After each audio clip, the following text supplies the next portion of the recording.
Everyone, कैसे हैं आप सब। स्वागत है आपका एक नए टॉपिक के साथ। आज का हमारा टॉपिक है industrial dispute. What are the causes of industrial dispute, economic causes, manager causes and political causes and more. हमारा जो सिलेबस है उसके अंदर इकोनॉमिक कॉजेज ही पूछे गए हैं, बट हम तीनों टॉपिक्स जो हमारे तीनों कॉजेज हैं उनको कवर करेंगे अपनी वीडियोज़ के अंदर। ह्यूमन रिसोर्स मैनेजमेंट यूनिट 4 के मेरे नोट्स हैं। हमारी जो पिछले वीडियो थी उसके अंदर हमने टॉपिक कवर किया था इंडस्ट्रियल अनरेस्ट का। अगर आपने वो वीडियो नहीं देखी है तो उसका लिंक डिस्क्रिप्शन में है, आप लोग जाके चेक कर सकते हैं। और अगर आप चैनल पे नए हैं तो सबसे पहले चैनल को जाके सब्सक्राइब करें, बेल आइकन प्रेस करें फॉर न्यू अपडेट्स। तो आज के वीडियो के अंदर हम स्टार्ट करते हैं causes of industrial dispute. Some are discussed in detail as under. First was economic causes. Most of the industrial disputes are due to economic causes. Directly or indirectly economic causes are at the back of industrial disputes. देखो, बहुत से ऐसे disputes हैं industrial disputes जो कोज करते हैं directly indirectly economy को। क्योंकि देखो, अगर इंडस्ट्री के अंदर डिस्प्यूट होगा, इंडस्ट्री काम करना बंद कर देगी। अगर इंडस्ट्री काम करना बंद कर देगी तो इकोनॉमी हमारी डाउन में जाएगी, क्योंकि फिर प्रोडक्शन नहीं होगी, अनएम्प्लॉयमेंट हो जाएगा, लोग काम बंद कर देंगे। तो वो चीज़ कोज करती है economic causes. Main economic cause main economic cause हमारे क्या होंगे। फर्स्ट है low wages. In industries wages are low, as a result it become a fully difficult for labourers to meet their maximum necessaries. Labours demand that the wages should commensurate with the amount of work. Such a demand leads to industrial disputes. Demand for higher wages rate is most dominant cause leading to industrial dispute. हमारा economic कोज क्या है कि low wages. जब अगर low wages दी जाएंगी workers को तो वो काम कैसे करेंगे, उनसे काम ज़्यादा लिया जा रहा है, वेजेस कम दी जा रही हैं, तो डिफ़िकल्ट है कि जो उनकी देखो वेजेस कम मिलेगी तो जो उनकी नेसेसरी नीड्स हैं लेबर्स की वो पूरी नहीं हो पाएंगी। वो पूरी नहीं होंगी तो फिर वो किस तरीके से काम करेंगे। तो सबसे मेन जो कोज होता है ना इंडस्ट्रियल डिस्प्यूट का, वो वही होता है कि उनकी वेजेस कम होती हैं और वो इंडस्ट्रियल डिस्प्यूट का कोज बनता है। वेजेस कम होंगी, उनकी ज़रूरत पूरे नहीं होंगी तो फिर वो धरने पे जाएंगे या फिर कोई डिस्प्यूट करेंगे। सेकंड है dearness allowance. Increasing cost of living is another factor responsible for industrial dispute. In order to neutralize it, workers demand additional remunerations in the form of DNS allowance. Rising prices are at the root of demand for DNS allowance, and not expectations of these demand leads to industrial dispute. जो cost increase हो रही है living की हमारी, मतलब आजकल cost of living हमारी बहुत ज़्यादा बढ़ गई है, तो उसकी वजह से क्या होता है कि इंडस्ट्रियल डिस्प्यूट का वो मेन कारण है। तो लोग क्या करते हैं कि भाई एडिशनल कोई चीज़ देने के लिए वो बोलते हैं कि रेमुनरेशन दो, हमें डीएनएस अलाउंस दो, अलाउंस दिया जाए उन्हें। डीएनएस अलाउंस का मतलब क्या होता है, महंगाई भत्ता, कि महंगाई बहुत ज़्यादा बढ़ गई है तो हमें भत्ता दिया जाए। ऊपर से जो हमें सैलरी मिलती है, जो या किसी को पेंशन मिलती है, तो उसके ऊपर हमें और भत्ता दिया जाए, जिससे हमारी जो ज़रूरतें हैं वो पूरी हो पाएँ, हमारे खर्चे, हमारी नीड्स पूरी हो पाएँ। इस वजह से डीएनएस अलाउंस दिया जाता है, और अगर नहीं दिया जाता है तो फिर इंडस्ट्रियल डिस्प्यूट स्टार्ट हो जाते हैं। नेक्स्ट है industrial profit. Workers are an important part of production. Profits of the employers multiply because of untreating labors of the workers. That they should not be treated as a part of machine is the persistent demand for the workers. Rather, they are considered as a partner in production. On the basis of this concept, they demand share out of the increasing profit. When this profit sharing demand is rejected by the employers, industrial dispute crops up. क्या होता है कि जो workers होते हैं ना, उनको ये नहीं माना जाता कि भाई ये भी काम करते हैं, ये इनकी वजह से प्रोडक्शन हुआ है। आपने तो सिर्फ गाइड किया, आपने सिर्फ सामान दिया है, आपने सिर्फ पैसा लगाया है, काम तो वर्कर्स ने किया ना। तो वर्कर्स को उस चीज़ का पार्ट नहीं माना जाता है। तो जो वो बोलते कि भाई हम मशीन नहीं है, हम प्रोडक्शन का पार्ट है, और हमें भी प्रॉफिट के अंदर से हम भी उस चीज़ के अंदर पार्टनर होने चाहिए, हम भी किए जाने चाहिए, हमने भी काम किया है। तो वो जो चीज़ है ना, फिर वो क्या करते हैं कि वो नहीं मानते उस चीज़ को। जब वो बोल देते कि हमने रिजेक्ट कर दिया उन्होंने कि भाई हम आपको इसका पार्ट नहीं मानते, तो वो चीज़ प्रोडक्शन के अंदर डिस्प्यूट का कारण बनती है। जब उनकी डिमांड को रिजेक्ट कर दिया जाता है, जो मतलब उनकी डिमांड क्या होती है कि भाई हमें प्रॉफिट में से शेयर दिया जाए, हमें भी कंसीडर किया जाए कि हमने भी काम किया है, और वो अगर उनको शेयर नहीं मिलता है तो उस टाइम पे वो लोग क्या करते हैं, इंडस्ट्रियल डिस्प्यूट स्टार्ट हो जाता है। नेक्स्ट है bonus. Demand for bonus is also a cause of industrial dispute. Workers considered bonus as deferred wages. Demand for payment of bonus constitute cause of industrial dispute. जब workers demand करते हैं कि हमें bonus चाहिए, हमें पहले मतलब भाई अगर कोई प्रोग्राम है, कोई दिवाली का बोनस चाहिए, तो वर्कर डिमांड करते हैं कि भाई हमें बोनस चाहिए, या कोई बड़ा प्रोजेक्ट पूरा हुआ है और कंपनी को बहुत ज़्यादा प्रॉफिट हुआ है, तो वर्कर्स डिमांड करते हैं कि भाई हमें भी बोनस चाहिए। तो उस टाइम पे अगर वो बोनस रिजेक्ट कर दिया जाता है और वो बोनस नहीं दिया जाता है, तो वो भी कारण है इंडस्ट्रियल डिस्प्यूट होने का। नेक्स्ट है working condition. In India working condition of the workers are not satisfactory. Obsolescence of machines, lack of safety provisions, inadequate light arrangements, less moving space, lack of other necessary facilities are the normal feature of industrial units. Demand for better working condition on the part of workers also considered of industrial disputes. देखो, India के अंदर working जो condition है वो सेटिस्फायरी नहीं है, वो satisfy नहीं कर रही है। क्योंकि क्या होता है कि वर्किंग कंडीशन अच्छी नहीं होती है, सेफ्टी नहीं होती है वर्कर्स की, वर्कर्स को चोट लग जाती है, वर्कर्स मतलब मशीन्स ख़राब हो जाती हैं, मशीन ऐसी होती हैं कि मतलब कोई कई जगह पे फट भी जाती हैं, आपने देखा होगा। तो बहुत सी चीज़ें होती हैं, तो उनकी सेफ्टी नहीं होती है, उनकी कोई भी मतलब ये नहीं होता है कि लाइट का अरेंजमेंट होता है, कोई मूविंग स्पेस नहीं होता है, वहाँ पे जो नेसेसरी फैसिलिटीज़ होती है वो नहीं मिलती हैं। और फिर वो डिमांड करते कि हमें अच्छी कंडीशन मिले, बेटर कंडीशन उनको मिले। तब अगर वो कंडीशन उनको नहीं मिलती है तो उस टाइम पे फिर इंडस्ट्रियल डिस्प्यूट स्टार्ट हो जाते हैं कि भाई हमें वो कंडीशन मिलनी चाहिए। Working hours. Hours of work is another matter of controversy between employers and worker. Dispute legalization to this effect it is also the intentions of the employers to keep the workers engaged for long hours at a low wages. It is obsessed tooth and nail of the workers result in industrial dispute. जो working hours है ना, काम करने के hours, वो भी controversy चलाते हैं एम्प्लॉयज़ और वर्कर्स के बीच में। देखो, हर एक इंसान ही होता है, कोई मशीन नहीं होता है। तो जब उनको उतने घंटे, एक इंसान 5 घंटे काम कर रहा है, उसको पे भी ज़्यादा मिल रही है। अब हर एक इंसान की कंडीशन सेम नहीं होती है, किसी के घर की कंडीशन कुछ होती है, किसी के घर की कंडीशन कुछ होती है, किसी को मजबूरियों में काम करने पड़ जाते हैं। तो उस टाइम पे जब वर्कर्स की वर्किंग हावर ज़्यादा होती है और एम्प्लॉयज़ की कम होती है, या फिर और भी ज़्यादा उनकी वर्किंग हावर होती है और वो लोग बहुत ज़्यादा काम करते हैं। मैं ये नहीं कहती भाई जो वर्कर्स, जो एम्प्लॉयज़ हैं वो एजुकेटेड हैं, भाई उन्होंने एजुकेशन किया है तो उनकी वर्किंग आवर कम है, वो मेहनत उनको कम करनी पड़ती है। वर्कर्स ज़्यादा मेहनत करते हैं, उनके वर्किंग आवर भी ज़्यादा होते हैं, बट उनके वर्किंग आवर ज़्यादा हैं तो उनकी वेजेस भी अच्छी ही होनी चाहिए, या फिर जितनी आपने बोला उतनी तो दो ही। कई बार क्या होता है कि वर्कर्स को जितनी वेजेस बताई जाती है उतनी भी नहीं मिलती है, भगा दिया जाता है कि हम नहीं दे रहे तेरे को वेजेस। तो ऐसा भी होता है काम करवाने के बाद। दुनिया में भाई कई तरीके के लोग हैं, तो वो कुछ लोग ऐसे भी होते हैं और कुछ लोग अच्छे भी होते हैं, उनको अच्छी वेजेस भी प्रोवाइड करवाते हैं। बट जब उनको उनके वर्किंग आवर ज़्यादा हैं और वेजेस कम हैं, तो उस टाइम पे भी वर्कर्स क्या करते हैं, उस टाइम पे भी भाई रिजल्ट आपका क्या होगा, इंडस्ट्रियल डिस्प्यूट ही होंगे, झगड़े ही होंगे। भाई वर्किंग आवर ज़्यादा है, वेजेस कम है, तो उस टाइम पे भी इंडस्ट्रियल डिस्प्यूट हो सकते हैं। अदर कॉजेज हैं safety of workers, modernization of machines, pension gratuity, provident fund and other beneficiary schemes, medical and accommodations facilities, leaves and leaves with the pay share in profits.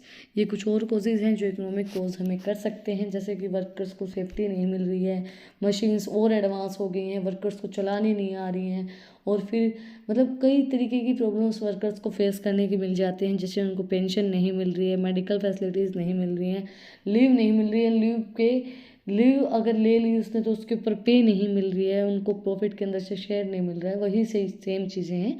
तो ये कुछ causes हैं industrial disputes के। हमारा cause है managerial cause. Success of an organization depends on largely on its managerial capacity. Growth of organization is based on the policy of the management. If the management pursues appropriate policy, development of industrial unit will be automatic, but many at a time due to wrong policies of management, disputes get accumulated. देखो, management की success के ऊपर, जो management की जो success है वो depend होती है मैनेजर के ऊपर।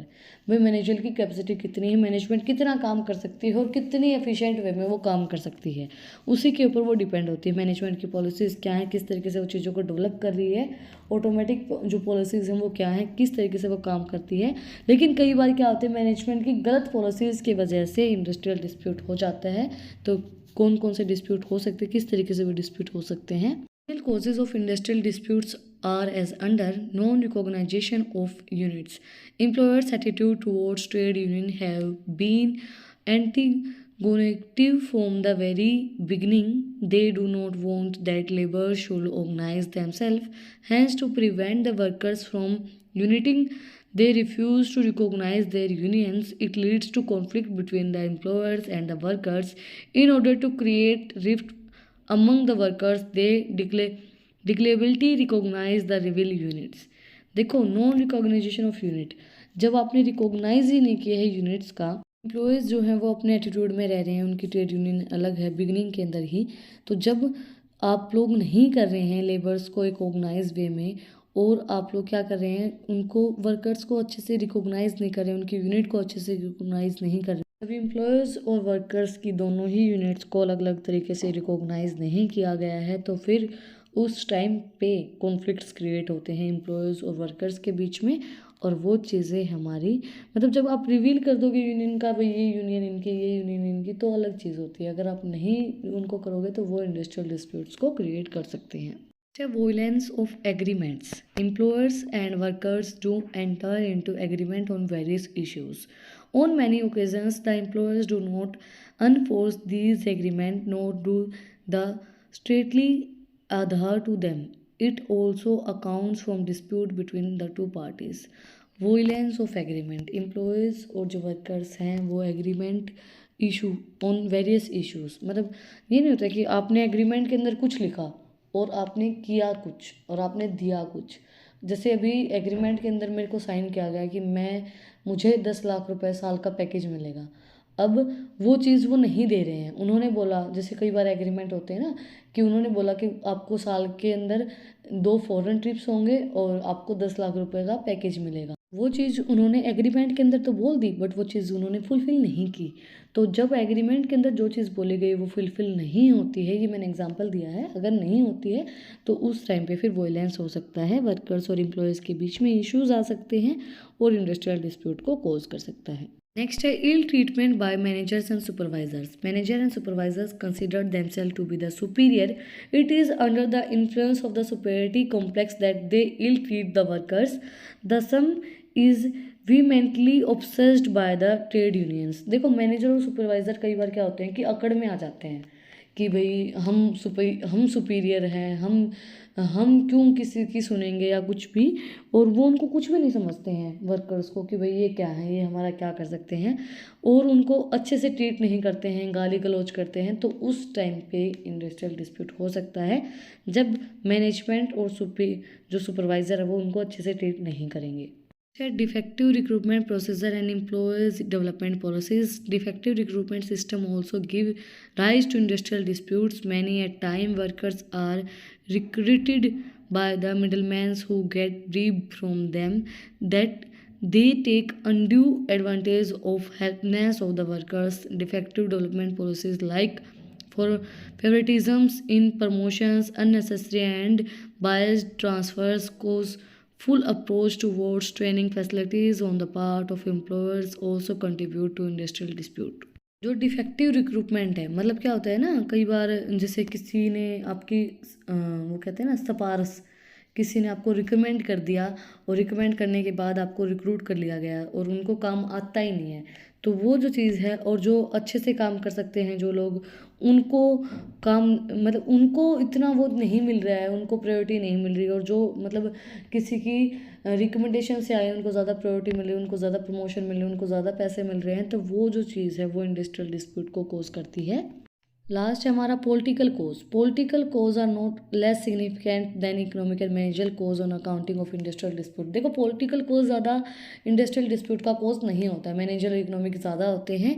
Chief among them as under, सबसे पहले है influence of politics in India, in our country. Influence of policies on trade unions is clearly visible. Political parties have been using their influence on trade union for their selfish end. Parties mislead the unions and insecure industrial unrest.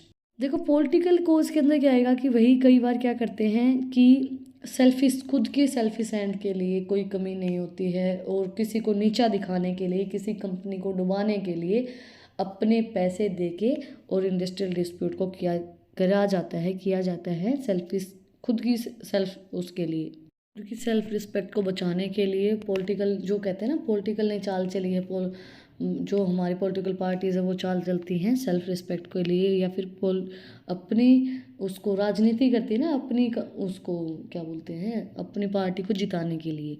Next है हमारा trade union movement. Every since trade union movement got recognized industrial dispute have multiplied, many a time trade unions take undue advantage of their positions and the result of industrial dispute। कई बार क्या होता है कि अपनी जो पहुंच है उनकी, उसका फ़ायदा उठा के वो लोग गलत काम करते हैं कि भाई हम इस तरीके से करेंगे, उनको रिकॉग्नाइज नहीं किया जाता है कि ये ट्रेड यूनियंस है, तो उस टाइम पे भी इंडस्ट्रियल डिस्प्यूट को वो कोज कर सकते हैं। Strike against the government during the struggle of independence, labour close had taken leading part in it. Now this class directly its struggles against the government, therefore adopting flu in industrial dispute against the government. जब हमारा struggle time चल रहा था independence के बाद, labour जो close है वो क्या कर रहा है, लीडिंग पार्ट इन इट। अब जो हमारी क्लास है वो डायरेक्टली स्ट्रगल कर रही है अगेंस्ट द गवर्नमेंट, तो उस टाइम पे इंडस्ट्रियल डिस्प्यूट्स का मतलब ये होगा था कि भाई इंडस्ट्री अपना डिस्प्यूट कर रही थी, इंडिपेंडेंट जब हो गए थे, तो फिर जैसे लेबर्स को भी तो उतना वो चीज़ मिलनी चाहिए ना, लेबर्स को उतनी पे मिलनी चाहिए, तो उसके लिए डिस्प्यूट हो सकता था, इंडस्ट्रियल डिस्प्यूट। नेक्स्ट है हमारा अदर कोजेस। अदर कोजेस के अंदर हमारे आएंगे government inclinations to support management, internal conflict in trade union, restrictions to automations, influence of communist thinking of labours, effect of non expectations of human relation. देखो government support कर रही है management को और लेबर को नहीं कर रही है, तो उस टाइम पे हो सकता है ट्रेड यूनियन के कॉन्फ्लिक्ट्स होते हैं, इंटरनल जो हमारे कॉन्फ्लिक्ट्स होते हैं ऑटोमेशन का, या फिर इन्फ्लुएंस हो सकती है भाई लेबर की थिंकिंग कुछ और है, या फिर ह्यूमन रिलेशन अच्छे नहीं हैं, सुपरवाइज़र और वर्कर्स की बन नहीं रही है, वो लोग अच्छी तरीके से उनसे बात नहीं करें, तो उस टाइम पे कोज हो सकते हैं। इसी के साथ आज का जो हमारा टॉपिक है वो कंप्लीट हो गया है, industrial disputes, what are the causes of industrial disputes. अगर आपको आज की वीडियो पसंद आई तो आप लोग को पता ही क्या करना है, कमेंट सेक्शन में मुझे बताना है कि आपकी वीडियो कैसी लगी। कोई भी डाउट है तो वो भी आप लोग कमेंट सेक्शन में मुझसे पूछ सकते हैं, और अगर आपको इन टॉपिक्स की PDF चाहिए तो टेलीग्राम चैनल का लिंक डिस्क्रिप्शन में है, वो भी आप लोग जाके सब्सक्राइब कर सकते हैं। और अगर आपको और भी मुझसे कुछ पूछना है किसी भी चीज़ के बारे में, तो आप लोग मुझे इंस्टाग्राम पे भी DM कर सकते हैं, मैंने उसका भी लिंक आप लोगों को डिस्क्रिप्शन में डाल रखा है, मेरी इंस्टाग्राम ID का भी। फिर मिलते हैं एक नई वीडियो के साथ, एक नए टॉपिक के साथ। Like share and subscribe. Thank you for watching my video.